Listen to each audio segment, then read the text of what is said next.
Welcome to Embody TV. I'm Helen Z and I'm your fertility and intimacy relationship specialist.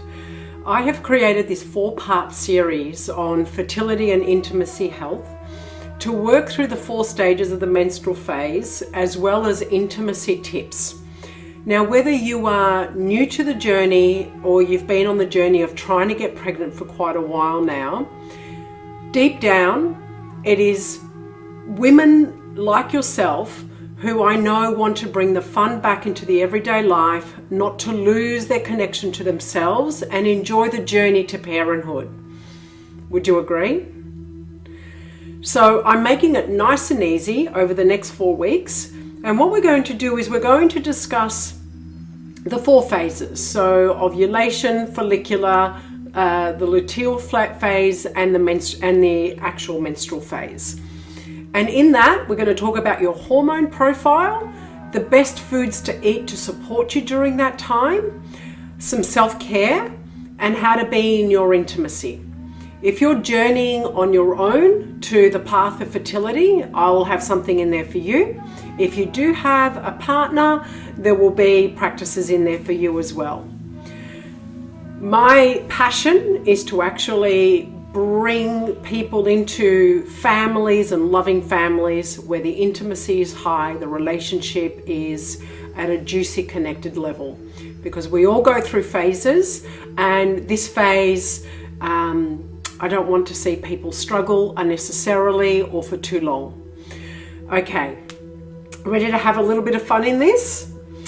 Everything that I share with you will have links below, and I'm also available for fertility coaching as well, so that information will all be down in the details below. So today we talk about the ovulation phase and the 3 main tips, which I'll give you right at the end when I actually go through some of the theory and what you can do to boost this phase. The ovulation phase is the part that we feel wet, juicy, and sexy. Now, there is a really good reason for that. So we're in the midpoint of the cycle, and it's the point where we've released the egg out of the follicular, out of the follicle, and it's starting to travel down into the uterus. It's an expansive energy, which is why we can feel full, we can feel juicy, our pheromones start to change, so we become more attractive to our partners. And so this is all a really good chance to know that you are going through your ovulation phase, whether you're tracking it or not. So it lasts about 3 to 5 days, and depending on how long your cycle is, it can be anywhere from, say, day 11 finishing up to day 16. So if you start on 11, you'll go to 14. If you start on 14, you'll finish on 16. Okay. What I recommend, if you're not doing it already, is to monitor your cycles. There's a lot of programs and applications out there. The one that I personally recommend that I use for myself is Natural Cycles.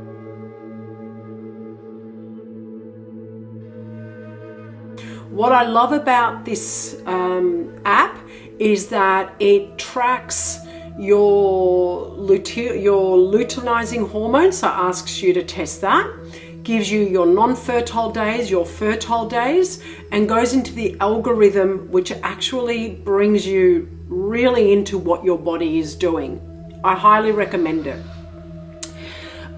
You can put in there whether you're wanting to fall pregnant or whether you're not wanting to fall pregnant. So either way, you get the information for what you're wanting to do. So the application will be with you for your whole fertile years.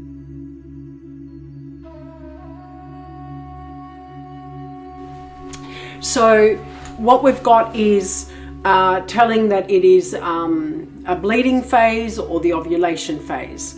What I'm going to give you next is how to eat for your ovulation phase and the reason why, as well as intimacy techniques that can actually boost the level of hormones in your body and feel good hormones in your body for better success.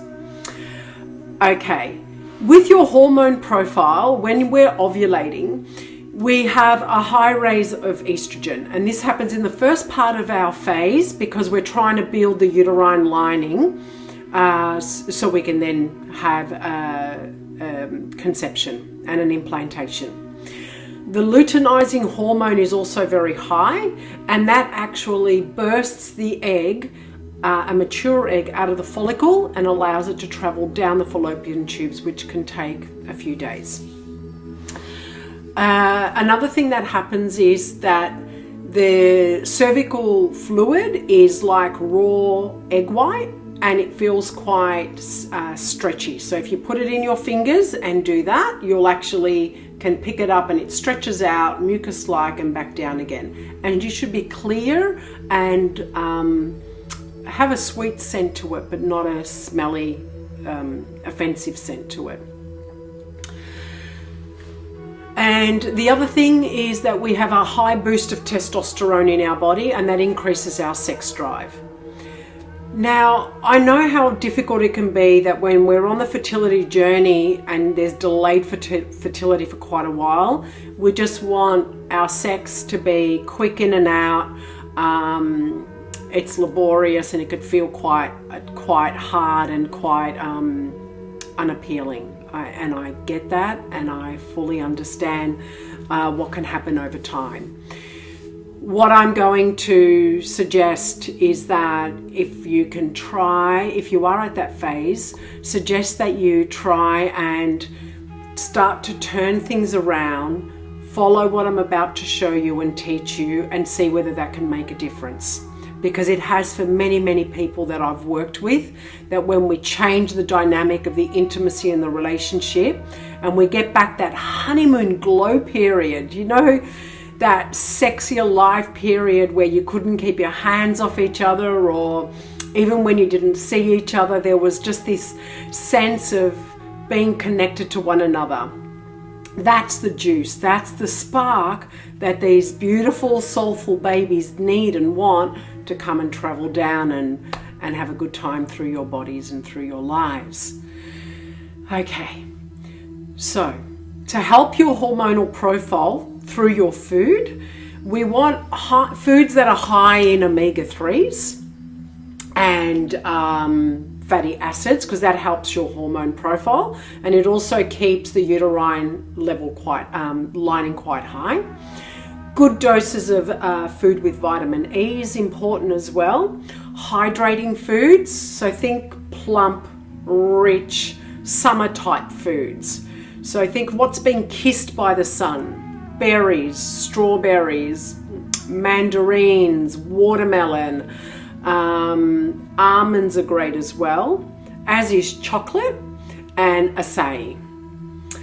Down below, I'm going to have a recipe for acai super bowl, which actually has high levels of protein, omega-3s, and keeping the hormone profile quite high during this phase of your cycle.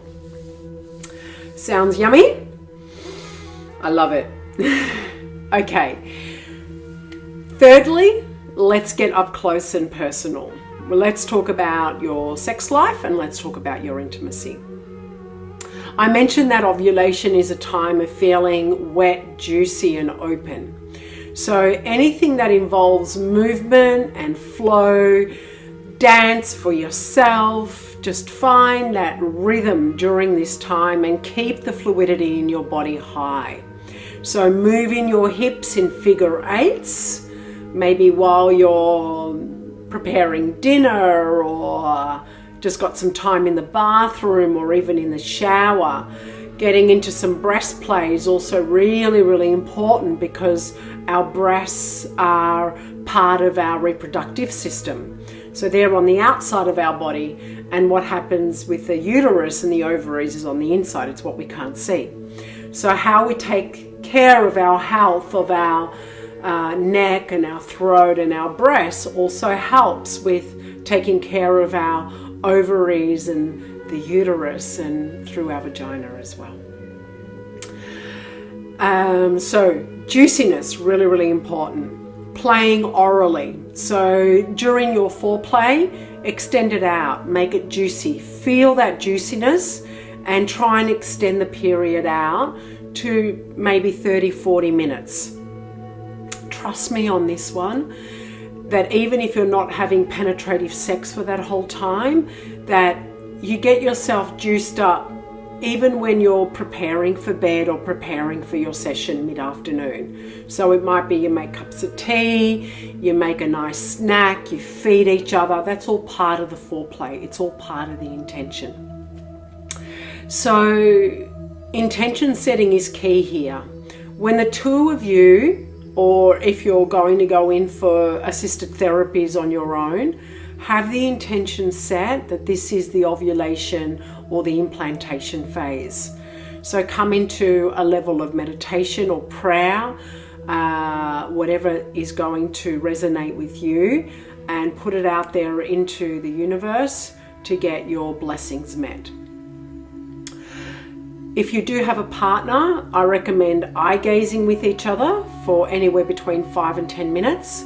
You can sit in a cross-legged position. You can sit by you as a woman straddling your partner, and we call this the yum-yum position, and there's a picture here for you to reference. If you're in yum-yum, hold over the heart space, the back, and hold in the lower back and just start rocking back and forth together. This builds momentum in your body. You can breathe in and out at the same time, and just feel into the lovingness and the connection that you have and your willingness to create new life together. If you are not in the yum-yum position and you're sitting facing each other, what I recommend is eye gazing and just crossing your hands over and holding each other just lightly, and just even rocking any way you choose to. Again, this builds beautiful solid energy between your two bodies, and then move it into your lovemaking. The best positions for lovemaking, because the cervix is quite low and quite ready for accepting insemination fluid for life. So the deepest position to get into the cervix, I recommend 3 of them. It's either missionary, what we know as doggy style, which is a woman being on all fours and a man entering her from behind when he's on his knees, or when you are lying, which is the best way to do it. Lying that way, a man is behind you, a woman is in front, and he penetrates from behind into the vagina. So they're the best positions in getting into deep cervical intimacy. Lots of skin contact will enable your bodies to expand. So playing with feathers or silk scarves, it's all a matter of feeling the body expanded, because when the body feels full and expanded and juicy and ripe, it's easier for those energies to cultivate between you, to spark this soul energy that is ready to come down and into your bodies. Sounds like fun? I hope it is for you. I also suggest that when you do finish lovemaking, just stay lying down for a short period of time. You don't have to stand on your head, you don't have to put your legs up on the wall, but just stay in a beautiful soft embrace, knowing what you've just potentially created for yourselves. So I'm going to recap. So 3 boosting techniques. Number 1 is tracking your cycle and knowing your ovulation phase. And another way to know that is when you're feeling juicy and sexy, or your partner is coming onto you a lot more. Try not to use sex as a weapon during this time. Use it as a time of really cultivating through intimacy and through intention setting.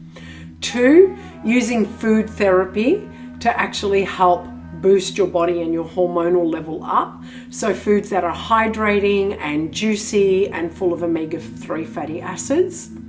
And 3, utilizing the positions that are going to give you the deepest penetration. Take your lovemaking out, including your foreplay, to feel juicy and open. And those 3 positions again are missionary, doggy style from behind, or lying down side by side where the man is entering you from deep inside the vagina.